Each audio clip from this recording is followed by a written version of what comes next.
My interest in Holocaust studies surely relates to my own experience as a Jewish, multiply disabled black queer person.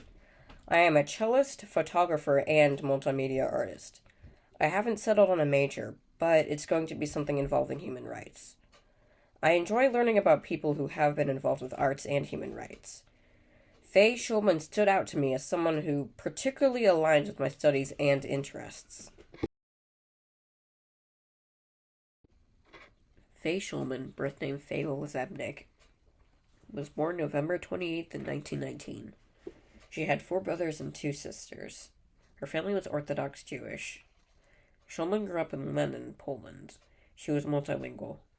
There is a small Polish community in her town, but the population were mainly Belarusian and Russian people.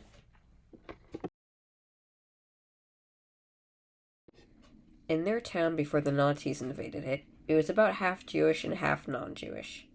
People went to school together, and their family's background was not considered a big deal. The town had 2 synagogues, youth groups for Jewish people, and there were many people that belonged to different political groups. Schulman was running a photography business when her town was invaded. Her family was imprisoned in a ghetto in Lenin, with 2 brothers sent to camps. In August 1942, when the Nazis invaded Lenin, they killed most of Lenin's Jewish population, only sparing a few people they considered useful. The Germans ordered Schulman to develop photos of their massacre, so she did, but also made copies without the Germans' knowledge. In the midst of a raid on Schulman's town, she escaped and joined the Molotova. They were a group of partisans who fought on the Russian-Polish border. The Molotova group was desperate for anyone with a little bit of medical knowledge. Over the span of 2 years, Schulman developed over 100 photos documenting various war crimes.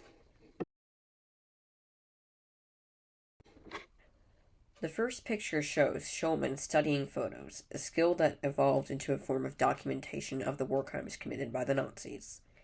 The second picture shows her work as a medic on the battlefield, another useful skill that was constantly needed. Schulman took this photo by setting up the camera herself and then having someone else press the shutter. Kind of like an old-fashioned selfie.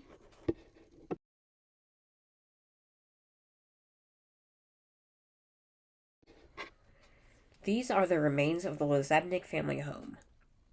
Schulman took this photo of her family home after she was ordered to burn it down, when her commander noted the Nazis were using it.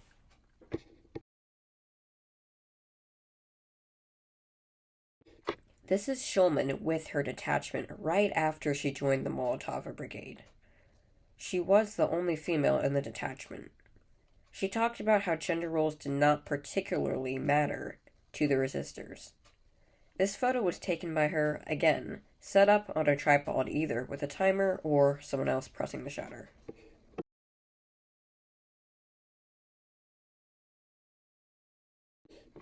This was Schulman's first gun that she managed to secure from a raid. She would take medical supplies, as well as other supplies for her camera, from raids. Note that this photo was also self-taken.